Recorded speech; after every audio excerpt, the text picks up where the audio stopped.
I've spent decades teaching legal tax strategies. I still don't think everyone knows all of them, so I'm going to share them in this video. Some worked better than expected, some were useless, and a few, they were legal but dangerous. So what are ones that are used incorrectly? I'll tell you a couple of them. One is paying your children. Now, if you have a business and you legitimately pay your children for doing legitimate work, that is deductible to your business and it is taxable to your child. But your child has a $15,000 now standard deduction, which means the first $15,000 is not taxable to them for income tax purposes. Let me tell you some of the mistakes people make on this.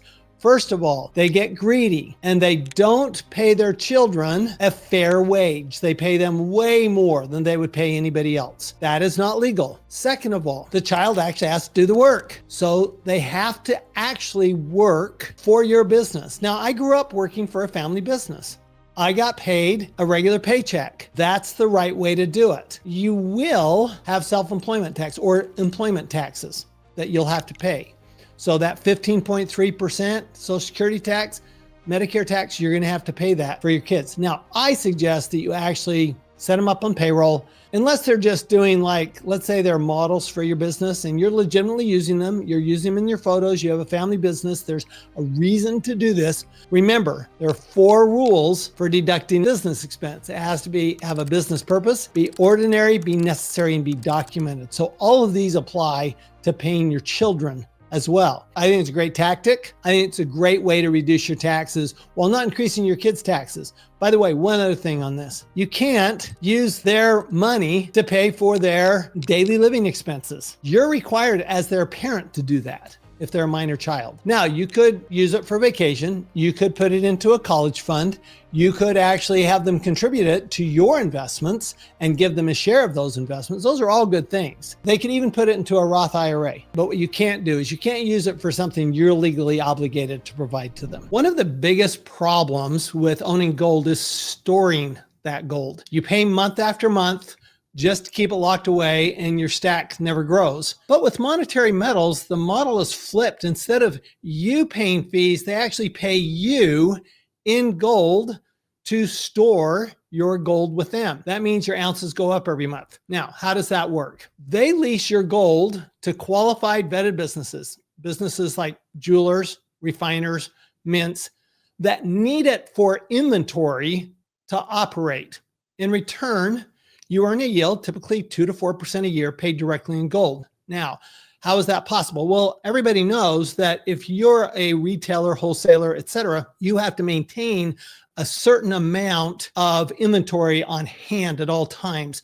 And rather than buying that inventory, they're leasing the inventory from you. So they have the gold there in their inventory for 12 months. And after 12 months, you can get it back or you can renew your lease. That's how it works. So for many investors, this simple shift, turning the cost of storage into a yield on their storage, is the difference between watching wealth erode and watching it compound. Monetary Metals has already completed over 75 deals across 5 continents with thousands of ounces paid out to clients, and so far, 0 losses. So if you own gold, ask yourself, why let it drain you when it could be working for you? Go to monetary-metals.com/CPA today and see how your ounces could start growing again.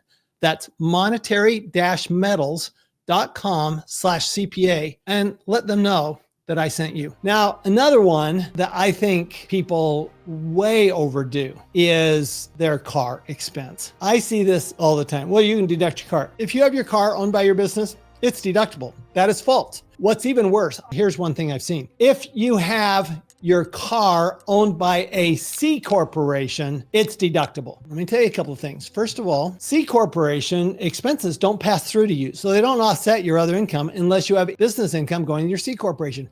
Second of all, C corporations have to meet the same 4 tests, business purpose, ordinary, necessary, and documented, as any other business. So if you're not using your car 100% for business, and I'll tell you where people make the biggest mistake on cars. First trip you take during the day is a commute. And the last trip home is a commute. Even if you're going to go see a client, even if you're going to go see a real property, It's a commute. Now there's a way to avoid that. I'm going to give you another hack, which is a home office. It is a home office because if you do your home office properly, then the first commute of the day is 30 feet from your kitchen to your home office. And the last commute of the day is 30 minutes from your home office to your kitchen. Now you actually have to spend time in your home office at the beginning of the day and at the end of the day. You must dot your I's and cross your T's. You've got to do it. And the home office has to be used exclusively for business. Your kids can't play video games in there. It can't be your family room that you use for social gatherings. It must be a space that it's exclusively used for business. What do people do wrong with a home office? Typically, I'll tell you they do a couple of things wrong. First is, I think that what they do wrong, first of all, is to not take it. People have told them, well, it's a red flag for an audit. Well, it's a red flag if you're a sole proprietor. But if you're not a sole proprietor, say you're taxed as an S corporation or a C corporation or a limited partnership, then there's no form to fill out on those tax returns. Remember, they file a separate tax return from year 1040. There's no reporting that it's a home office. You don't have to tell the IRS you have a home office. What you do have to have is a little thing called an accountable plan, which means that it's a document that says, hey, if I have expenses that I pay on behalf of the business will reimburse me. That's what that document says. It's just a one-page simple document. You can look it up. You can find accountable plans. It's easy to document. And then you submit a reimbursement for your home office expense. It's pretty simple, but you have to go through the steps. What happens is most business owners get lazy. They get lazy and they pay for it later. Now, let me tell you one write-off that people love to brag about, but almost always mess up, and that is travel. They think that, hey, my kids are on my board of directors. Therefore, when they travel with me, when I go for business, I get to take them and deduct them. False. Now, if they are absolutely participating in those business meetings, you may well be able to do that. You may be able to count their travel as business. But I will tell you, most people that I know of, when they talk about taking their kids on business trips, they are just tagging along. They're going to go see the sites. They're going to stay with your spouse while you're at your business meeting. And the fact that they're on your board of directors is irrelevant in that situation because there's no business purpose for them for that trip. There's maybe a business purpose for you because you're meeting with your clients, etc., but they're not doing that. And as long as they're not doing that, they don't get the deduction. You can't pretend to do what's right because if you do, you get a pretend deduction. So knowing the rules is not enough. You've got to know all the details and you have to follow them. And most people get that part wrong. Now, what strategies actually work consistently and legally for my wealthiest clients? Typically, it's things that they're doing on a daily basis. It's a daily habit. For example, when they do drive their car for business and they fill it up with gas, they use a business credit card. They don't use a personal credit card. They have a business credit card for their business and they use it for business expenses. They never, ever commingle personal and business expenses. Why is that important? Because every dollar you spend, if you're in a 35% tax bracket, then that dollar you spent could save you 35 cents. Well, if you spend $100, that's $35. $1,000, that's $350, right? And it just goes up from there. And you're spending a lot of money during the year. Well, if you keep track of it, I love the business credit card for this. What you can't do is ever use your business credit card for a personal expense. That could blow all the asset protection that you set up for your business. You need to talk to your attorney about that, but you never ever want to use your business credit card for a personal expense. If you need to, you can always use a personal credit card for a business expense and then get reimbursed under your accountable plan, but never ever use a business credit card for a personal expense. So the difference between someone who wins with taxes and someone who just hopes their CPA handles it is that the person who wins with taxes, they're meeting with their tax advisor on a monthly basis. My best clients I meet with every single month. We're always looking for new tax ideas, new benefits. And what's more, remember, I always like to say, if you want to change your tax, you have to change your facts. Well, what if your facts change and you don't tell me? I can't help you modify those facts to get a better tax result, can I? So having that monthly phone call is critical, at least once a quarter. Now I get you may not have enough going on to do this every month, but I would say at least once a quarter, you ought to be talking to your tax advisor. And that means not just year-end planning, not just when your tax return's prepared. It means every single quarter. That is a huge habit that will save you thousands and thousands of dollars. You go, well, wait a minute. They're going to charge me for that. Yes, they are. Yes, they are. They're professional advisors. They charge you based on the work they do for you. If they're not saving you enough money to justify that, maybe you need a new tax advisor. What if you could lower your tax bill and stack Bitcoin at the same time? Well, by mining Bitcoin with Blockware, you can. New tax guidelines from the Big Beautiful Bill allow American miners to write off 100% of the cost of their mining hardware in a single year. That's right, 100% write-off. Now, if you have $100,000 in W-2 or business income, you could purchase $100,000 of miners and potentially offset it entirely. And you have to dot your I's and cross your T's. So make sure when you are doing this that you plan with your CPA tax strategist. Blockware's mining as a service enables you to start mining Bitcoin right now without lifting a finger. Blockware handles everything from securing the miners to sourcing low-cost power to configuring the mining pool. They do it all. You get to stack Bitcoin at a discount every single day while also saving big come tax season. We always want to make money first, and then we want to make sure we're saving taxes on that money that we make. None of this is tax advice. So go speak to the team at Blockware to learn more by going to mining.blockwaresolutions.com/Tom and meet with your tax advisor. See, real tax savings don't come from loopholes. They come from habits. And the people who save the most, they make those habits automatic. Most people know these strategies exist, but knowing them isn't enough. You have to use them the right way. If you want to keep more cash in the next 30 days without changing your business or working more, grab my free guide. It shows you exactly what to track, how to structure things, and what to stop doing today. But it's only available for a limited time. Click the link below and download it for free. Now, what are some of the lesser known tax strategies that my top clients are quietly using? The lesser known strategies do not typically revolve around tricks and tips. The lesser known strategies are how do you use your money in such a way as to massively reduce your taxes?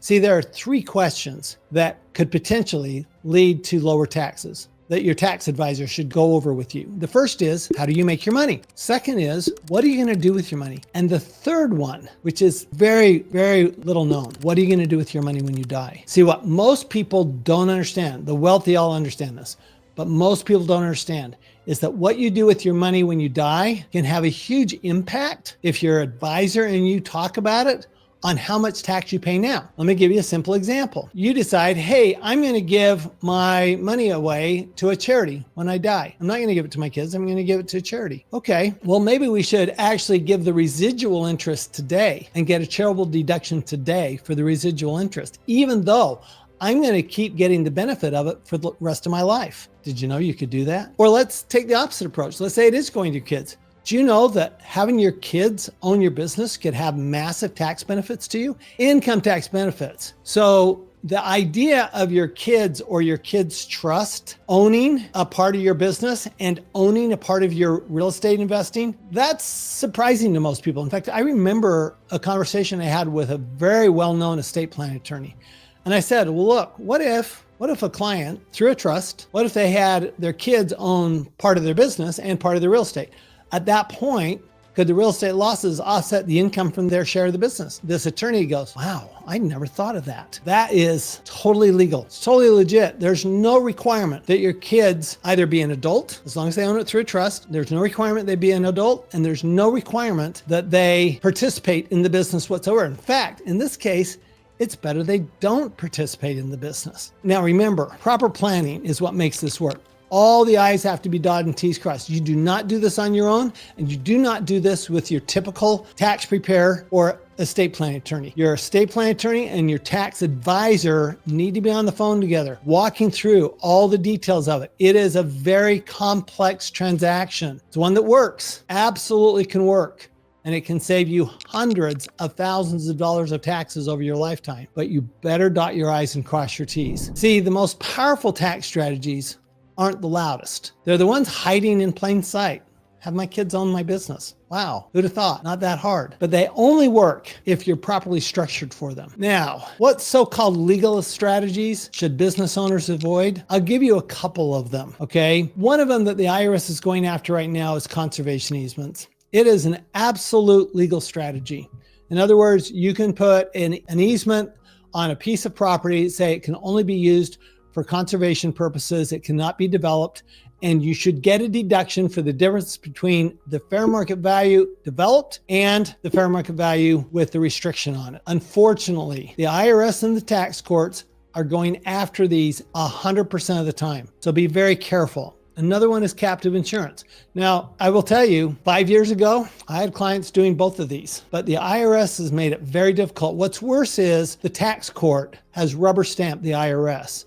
So while they're legal, I don't recommend them anymore because I think there's so many things you can do to reduce your taxes without going after tax shelters. These two would be considered tax shelters. What about somebody trying to be clever? I see this a lot. It's particularly two types of advisors that tend to try to be really clever. It's either an attorney or it's an insurance agent. Now, the one that the insurance agents do, it's called PPLI, Private Placement Life Insurance. Does private placement life insurance work in the right circumstances? The answer is yes. What is it? Well, it's basically a way to have the insurance company invest your money in things other than what they would normally invest in. Okay, so it gives you a broader range of investments. You know, they don't just invest in ETFs, for example, which is what Universal Life typically does, or they don't just invest in the bond market, okay, which a lot of them do, but they actually, or they don't just give you a guaranteed return. Right? So it's none of those things. They'll actually invest in more sophisticated transactions. The challenge is when you get too much authority. When you get too much authority, the IRS will shut it down. If it's too good, what we like to say in the tax world is, pigs are cute, hogs get slaughtered. Don't be a hog. Life insurance is a great tax planning opportunity. PPLI, done right, can work, but it's much more limited than those life insurance agents promoting it would tell you. Another one is how to use trusts. I've heard attorneys, they've actually told me, well, hey, if you put your business in a trust, it's not taxable. Well, that is false. It's not may not be taxable to you, but it's taxable to the trust. And by the way, trusts have a higher tax rate than you do. So why would you ever do that? So these are a couple of things and they just blow up and they blow up every single time. And here's an easy way to look for it. If it sounds too good to be true, go to your tax advisor. I'm not saying ignore it completely because sometimes the too good to be true is actually not too good to be true. They actually work. I've seen those, okay? Like donating appreciated property to a charity. That's one that actually works if it's done right. And the charity is willing to accept the appreciated property. So there are some things, but you know, the question is, how do you know when it crossed the line? I'll tell you how I know. If the client doesn't understand it and whoever's promoting it cannot explain it to me. So I have 45 years of experience. I understand the tax law pretty darn well. If they cannot explain it to me to my satisfaction, I will tell my clients, you need to run away. I'm an open book. I am a very creative person. As you know, if you've read Tax Free Wealth, I'm a very creative person, but there is a line between strategy and risk. And if you cross it, the IRS won't care what you meant, only what they make you prove. Okay. So remember, you have to prove it. The IRS does not. So let's wrap this up with the difference between tax strategy and tax guessing. Tax strategy is when you're working with a tax advisor who understands the tax law and not just one part of the tax law, but they understand the entire tax law and how the tax law works together and can work to your benefit. That's a tax strategy. Remember, a tax strategy is long-term. It's not tricks and tips. I would stay away from tricks and tips if I were you. Now, if those tricks and tips are part of a bigger strategy, lifelong strategy, absolutely. Paying your kids, the Augusta rule. You know, these are things that you can use. Don't do them in isolation though. Make sure it's a plan of action that's designed to follow the tax law, dot your I's, cross the T's, and be able to show it to the IRS, hey, I'm good with this, and you, the IRS, can be good with it as well. The mindset is most important. And here's the mindset I would like you to have. Always ask your tax advisor, how can I do what I want to do? What things do I need to change to get the results I want. Not can I do it? Not is this allowed? Ask them, how can I do it? So not is something deductible, but how can I make it deductible? Not is this allowed, but how can I do it in such a way that it will be allowed? That's a very different mindset. It's a very positive mindset towards the tax law. But remember, I mean, I've had this happen over and over again. I'll get a client say, hey, I'm open to, I want to reduce my tax. And I'll say, okay, so what do you want to accomplish? Well, I want to accomplish this. And I'll say, okay, here's what you have to do, right? We'll have several discussions. Here's what you have to do. And they'll say, oh, I don't want to do that. Okay, well, look, I've told you how to do what you want to do. And then you say, but I don't want to go through the steps. I don't want to do the work. You have to do the work, okay? You have to do the work. The one principle that ties every successful strategy together is this. If you want to change your tax, you have to change your facts. You have to change your facts. I cannot do that for you. So please, please, please remember that tax savings come from being intentional, from understanding the rules and building your business and investments around them. That's how real wealth is created. If this helped you think differently about taxes, the next step is learning how to protect what you've built. Because saving money is great, but keeping it is everything. In the next video, I'll show you how to protect your wealth, your business, and your freedom. It's on the screen right now. Click, and I'll see you there.